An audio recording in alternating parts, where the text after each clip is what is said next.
My name is Claire Aldine, and 3 weeks ago, I sat in a courtroom while my ex-husband's attorney called me unstable, erratic, an unfit mother. I sat there with my hands folded on the table and I did not move.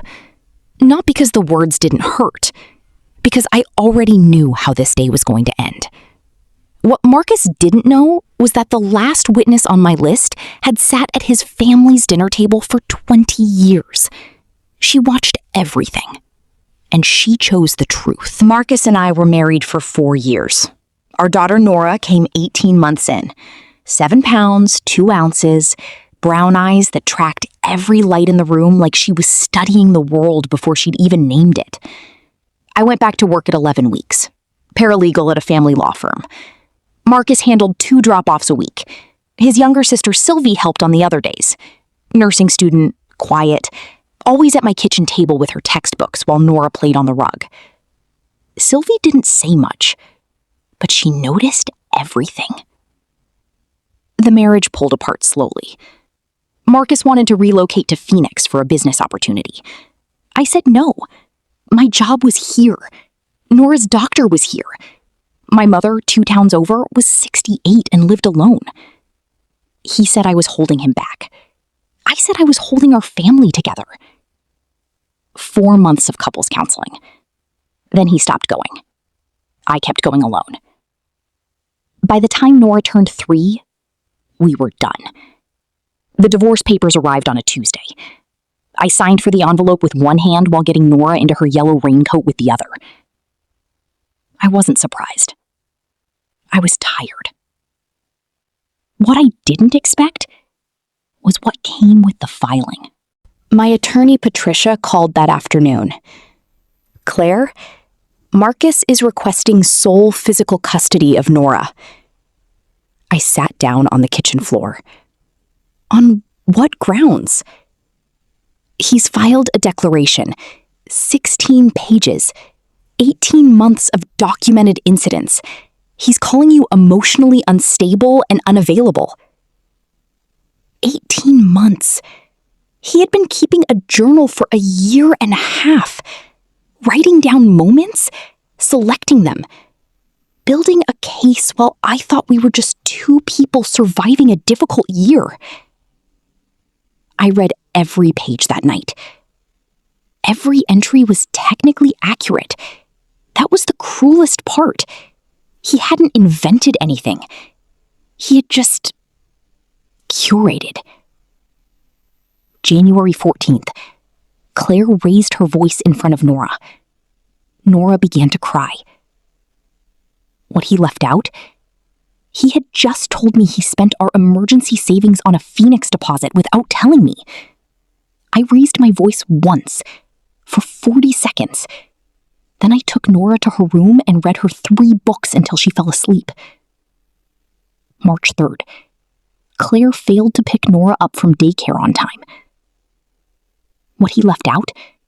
My mother was rushed to the emergency room that afternoon. I called the daycare, drove 40 minutes to the hospital, confirmed she was stable, drove back. I was 22 minutes late. I brought Nora her favorite crackers and held her in the parking lot. Marcus was in Phoenix that week, a trip he never mentioned. 16 pages of half-truths dressed up as evidence. Patricia asked me one question that changed everything. Is there anyone who has witnessed your parenting directly and consistently and will say so on record? I thought about Sylvie. Quiet Sylvie. Sitting at my kitchen table. Watching. I didn't call her. She called me. Claire, I heard about the filing. Her voice was steady. What he wrote and what I saw are not the same thing. My throat tightened. I was there for most of those days. I have my nursing schedule. I have texts. I have a time-stamped photo of you and Nora on one of the nights he listed as an incident. I told her I would never ask her to do this. She told me she wasn't waiting to be asked. She gave me Patricia's number and hung up. I stood in the kitchen for a long time after that. The dishwasher was running. Outside, someone was mowing their lawn. The world completely normal around something that had just shifted inside me. One person. That's all it takes. One person who was actually in the room. Marcus found out 2 days before the hearing. His attorney filed a motion to exclude her testimony.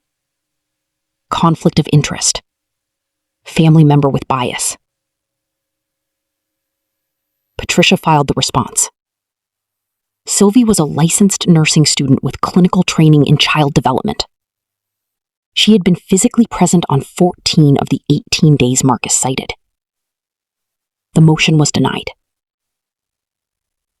That evening, Renata, Marcus's own mother, called me.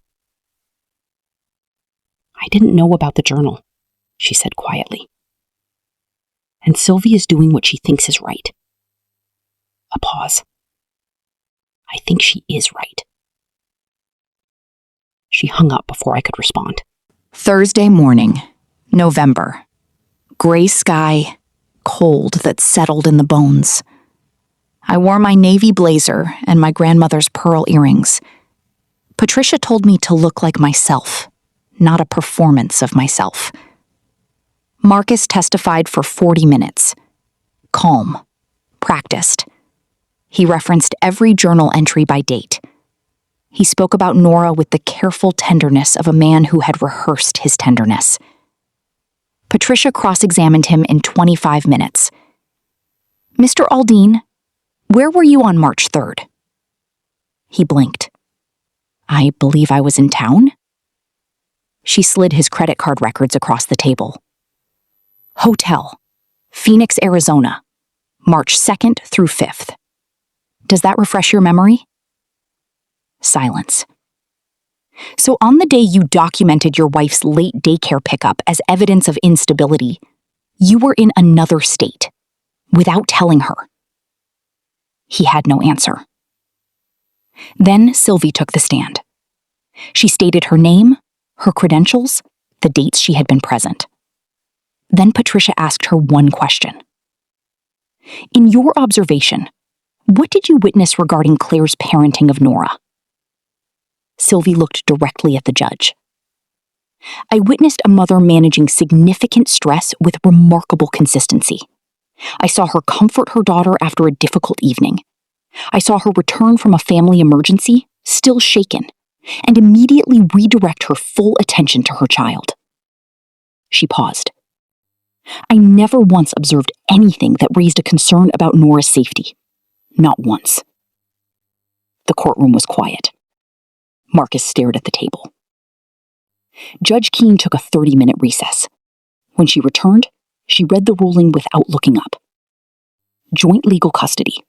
Primary physical custody to the mother.